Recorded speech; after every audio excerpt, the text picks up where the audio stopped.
Assalamualaikum students. My name is Muhammad Abbas and I am a biology teacher.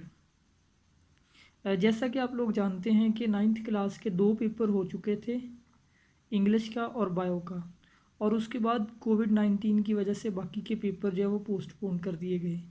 तो अब जो news आ रही है उसके मुताबिक बाकी के पेपर जून के अंदर या जुलाई के अंदर आपके होंगे, उससे पहले होने के कोई चांसेस नहीं है। तो अगर हम फ़र्ज़ करें कि जून के अंदर भी 9th क्लास के पेपर होंगे जो बाकी रहते हैं, तो तब भी 9th क्लास के बच्चों के पास 2 मंथ हैं। और दूसरी बात यह कि 9th क्लास का बायो का पेपर हो चुका है, तो बायो का पेपर अब दोबारा नहीं होगा। बेशक अब पेपर आपके बाकी के हों या ना हों, बायो का पेपर अब नहीं होगा। तो इसलिए 9th क्लास के जितने भी स्टूडेंट्स हैं वो अब इन 1.5-2 महीनों के अंदर अपनी बायो की तैयारी शुरू कर दें। इसीलिए मैंने फ़ैसला किया है कि मैं बायो जो 10th क्लास की है उसके लेक्चर शुरू करूं ऑनलाइन, और ताकि आप लोग जो हैं आप लोगों को फ़ायदा हो और आप अपनी बायो की अच्छे से तैयारी कर सकें, और इन 1.5-2 महीनों के अंदर आप जो है वो बायो के एटलीस्ट 3-4 चैप्टर जो है वो कवर कर सकें। तो शुरू करते हैं 10th की बायो। 10th की बायो जो है इसके भी टोटल 9 चैप्टर्स हैं। जैसे कि 9th की बायो के भी हम जानते हैं कि 9 चैप्टर्स थे, तो 10th की बायो के भी टोटल 9 चैप्टर हैं। और चैप्टर की नंबरिंग जो है वो वहीं से शुरू हो रही है। 9th क्लास के अंदर आपने 9 चैप्टर पढ़ लिए थे, तो अब चैप्टर नंबर 10 से हम शुरू कर रहे हैं। चैप्टर नंबर 10 यानी कि 10th की बुक का फर्स्ट चैप्टर है, तो उस चैप्टर का नेम है gaseous exchange. Gaseous exchange, gaseous exchange का मतलब है गैसों का तबादला। ठीक है, गैसों का, आपको पता है कि एक्सचेंज का मतलब होता है तबादला, तो गैसियस एक्सचेंज यानी गैसों का तबादला। ये एक आम टर्म है, एक जनरल सी टर्म है गैसियस एक्सचेंज। हम बचपन से सुनते आए हैं कि जानदार जो है वो गैसों का तबादला करते हैं, तो हम जानते हैं कि गैसियस एक्सचेंज से ये मुराद है taking in oxygen and giving out carbon dioxide by an organism is called gaseous exchange. Simply एक जानदार जो है वो गैस को, हवा को अंदर लेके आता है, ऑक्सीजन हासिल करता है, फिर उस हवा को जिस्म से बाहर निकाल देता है ताकि कार्बन डाइऑक्साइड जिस्म से बाहर निकल जाए। हम देखते हैं कि किस तरह से ये सपोज एक इंसान है, ठीक है, ये इंसान जो है ये गैस को अंदर भी लेके जाएगा, क्यों? ताकि ऑक्सीजन हासिल कर सके। फिर ये गैस जो बाद में सांस लेने के बाद बाकी की जो गैस है उसको बाहर निकालेगा ताकि CO2 जिस्म से बाहर निकल सके। This process is called gaseous exchange. तो अब नेक्स्ट सवाल है कि कोई जानदार गैसों का तबादला आखिर क्यों करता है? इंसान जो है वो गैसियस एक्सचेंज करता है, तो ज़रूरत क्या है गैसों के तबादले की? तो इसके लिए आप 9th क्लास के अंदर आपने चैप्टर नंबर 7 के अंदर पढ़ा था, जो चैप्टर नंबर 7 बायो एनर्जेटिक्स है, उसके अंदर आपने पढ़ा था कि इंसान, हमें एनर्जी की ज़रूरत है। कोई भी जानदार जो है उसको एनर्जी की ज़रूरत होती है, एनर्जी के बगैर हमारा जिस्म काम नहीं कर सकता। तो जैसे हम एग्ज़ाम्पल ले लेते हैं, कोई भी चीज़ देखिए अपने इर्द गिर्द, पंखा जो है ये एनर्जी के बगैर नहीं चल सकता, एक बाइक जो है, मोटरसाइकिल जो है वो पेट्रोल के बगैर नहीं चल सकती, लाइट जो है वो बिजली के बगैर नहीं चलती। तो ये सारी चीज़ें एनर्जी है। हमारा जिस्म भी बहुत बड़ा है, इसके अंदर इतने फंक्शन है, हमारी हार्ट बीट चल रही है, फेफड़े काम कर रहे हैं, तो इस सब के लिए हमें क्या चाहिए? एनर्जी।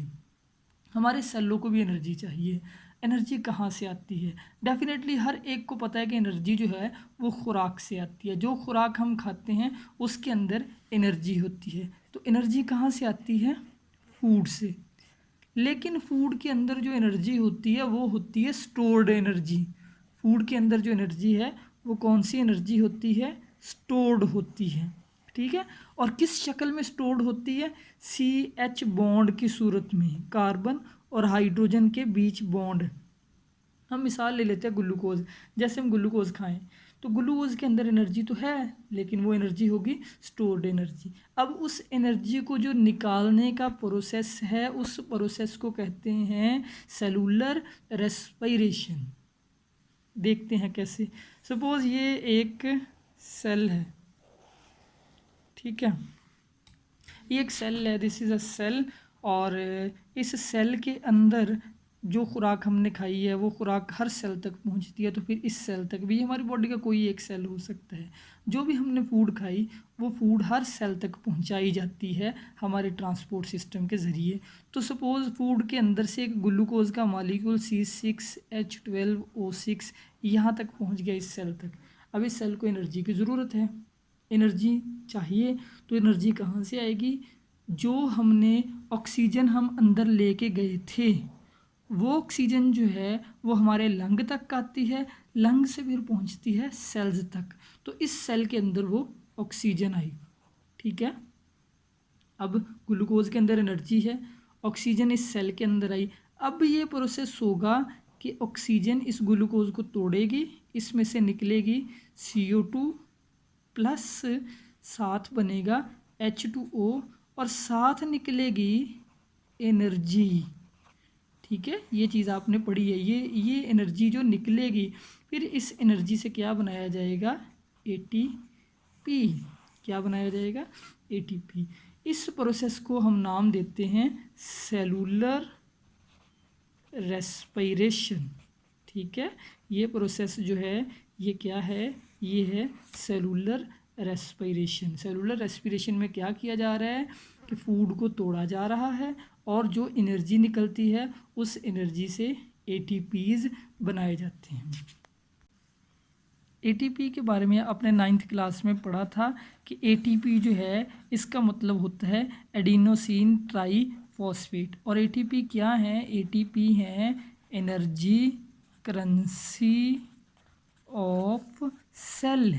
सेल की एनर्जी करेंसी है, यानी सेल को जो भी एनर्जी चाहिए होती है वो एनर्जी ATP प्रोवाइड करता है। सेल को जहाँ भी जिस हिस्से में भी एनर्जी चाहिए ATP वहाँ पे आएगा, ATP ब्रेक डाउन होगा और एनर्जी निकल आएगी। यानी आप कह सकते हैं कि ATP जो है ये एक स्टोर्ड एनर्जी की शक्ल है। ठीक है, ATP जो है एनर्जी को अपने अंदर काफ़ी देर तक स्टोर रख लेता है। अब दो चीज़ें हमने पढ़ी, गैसियस एक्सचेंज, गैसों का अंदर आना ऑक्सीजन के लिए, गैस का बाहर चले जाना, ये गैसियस एक्सचेंज है। दूसरी चीज़ हमने पढ़ी सेलुलर रेस्पिरेशन। सेलुलर रेस्पिरेशन क्या है? सेलुलर रेस्पिरेशन जो है हम कहते हैं break down of CH bond in food. जो फूड है उसके अंदर CH बॉन्ड को तोड़ना एंड गेट एनर्जी हासिल करना टू सिंथेसाइज ATP।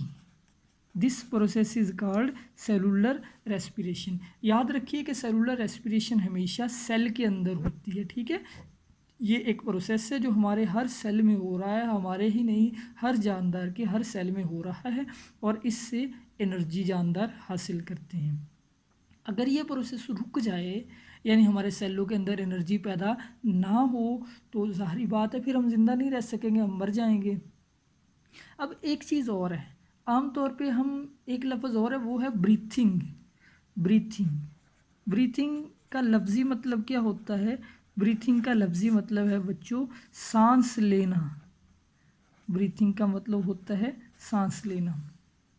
और आम मीनिंग के अंदर जब हम बोलते हैं ब्रीथिंग और सेलुलर रेस्पिरेशन तो हम इसको एक ही मीनिंग में लेते हैं। सेलुलर रेस्पिरेशन को भी वही समझते हैं, ब्रीथिंग को भी वही समझते हैं, लेकिन इन दोनों टर्म्स में फ़र्क होता है। ये दोनों सिनोनिम्स नहीं है। ब्रीथिंग और चीज़ है और सेलुलर रेस्पिरेशन जो मैंने अभी आपको बताया कि सेलुलर रेस्पिरेशन जो है ये होता है सिर्फ सेल के अंदर। ये जो सेलुलर रेस्पिरेशन है CH बॉन्ड जो तोड़े जाते हैं कहाँ होता है? ये प्रोसेस होता है सेल के अंदर। लेकिन ब्रीथिंग क्या है? ब्रीथिंग जो है इसकी डेफिनेशन हम यूँ करेंगे कि प्रोसेसेस, ब्रीथिंग वो प्रोसेसेस है बाई विच जिनके ज़रिए से animals take air in to get oxygen and give air out to get rid of CO2। ठीक है, ये ब्रीथिंग उन प्रोसेसेस का नाम है बाई विच यानी जिनके ज़रिए से एनिमल जो है वो हवा को अंदर लेके आते हैं। किस लिए? To get oxygen and give out to get rid का मतलब होता है छुटकारा हासिल करना। कार्बन डाइऑक्साइड से छुटकारा पाने के लिए वो गैसों को बाहर निकालते हैं। इस अमल को हम ब्रीथिंग कहते हैं। तो ब्रीथिंग एक एग्जांपल लेते हैं कि मसलन हम देखें कि एक यहाँ पे डायग्राम बनाते हैं।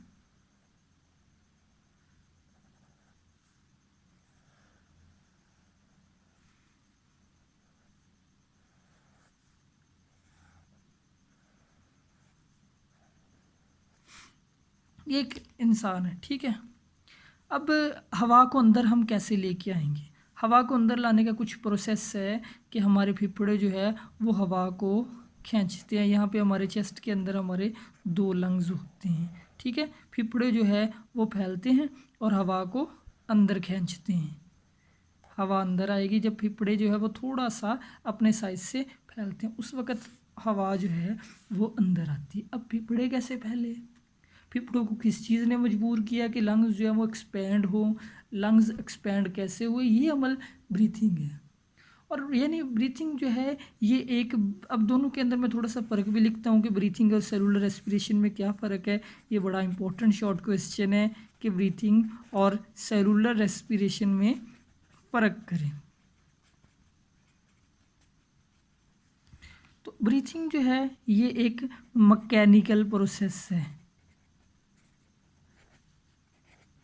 मैकेनिकल का मतलब है फिजिकल, यानी ये एक आम फिजिकल तो वही प्रोसेस है जिसके अंदर सिर्फ गैस अंदर आती है और गैस बाहर निकल जाती है। जबकि सेलुलर रेस्पिरेशन जो है ये एक केमिकल प्रोसेस का नाम है। यानी इस सेलुलर रेस्पिरेशन के अंदर सेल के अंदर आप जानते हैं कि ब्रेकडाउन ऑफ फूड होता है, फिर उस फूड से एनर्जी भी निकलती है और CO2 भी पैदा होती है। और यही वजह है, अब आपको समझ आया कि यही वजह है हम ऑक्सीजन अंदर लेके जाते हैं, ठीक है। क्योंकि क्यों लेके जाते हैं? ताकि इस फूड को तोड़ सकें, क्योंकि फूड के अंदर एनर्जी है। इसकी मिसाल बिल्कुल ऐसी है जैसे पेट्रोल के अंदर, गैस के अंदर एनर्जी होती है। जो घरों पे हम गैस इस्तेमाल करते हैं, सुई गैस, उसके अंदर बहुत सारी एनर्जी होती है। लेकिन आपने पढ़ा होगा पहले भी कि उस गैस की जो एनर्जी है वो निकाली कैसे जाती है? उसको जला के। तो बिल्कुल सेम ऐसे ही फूड हम जो खाते हैं उसके अंदर एनर्जी है, ये ऑक्सीजन उसको जलाने के लिए इस्तेमाल होती है। जो आम गैस है वो भी ऑक्सीजन की मौजूदगी के बगैर नहीं जल सकती।